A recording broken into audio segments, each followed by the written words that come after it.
beginning with the Hamas terrorist attack and kidnappings in Israel in October 2023.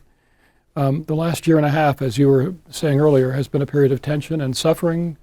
and political upheaval in that region, interrupting the progress that was made after the Abraham Accords breakthroughs of 2020. At the same time, Israeli action against Hamas in Gaza, against Hezbollah in Lebanon, against Iran itself, the Iranian regime itself, these actions may remove certain obstacles to peace, the spreading of Arab-Israeli peace. How do you see the situation unfolding? How do you see the possibility of expanding on the first Trump administration's efforts to expand Arab-Israeli peace through the Abraham Accords?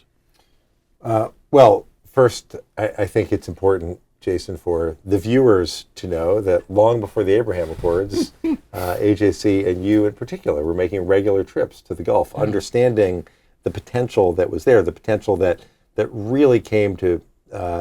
fruition when we saw the Abraham Accords signed on the lawn of the White House in the first Trump administration. And fast forward to where we are now, on the one hand, the attacks by Hamas seemed intending, they seemed to really acknowledge that there was this point where the region had developed beyond the Abraham Accords and that so much more could come. And there was an intention in launching these attacks, these horrific attacks, to disrupt that. And in the immediate aftermath, that seemed fairly successful as Israel was forced to confront these enormous challenges of the terrorists that were running Gaza. But as you point out, given what's transpired in recent months and the dramatic effort that Israel has undertaken to really degrade Hamas and Hezbollah, the fact that Israel withstood 2 strikes by Iran and responded with a powerful strike of its own, suddenly, from a geostrategic standpoint,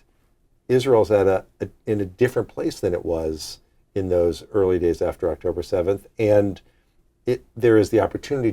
to capitalize on that, so that the Abraham Accords, which was a really important step, can now lead, hopefully, to something new where countries recognize that, frankly, when it comes to the future of the Middle East, it's in the best interest of everyone to recognize Israel as a normal part of that region, both from a security standpoint as well as from an economic standpoint. And that conversation has now really picked up again. It's something that AJC and our Center for New Middle East is really committed to advancing.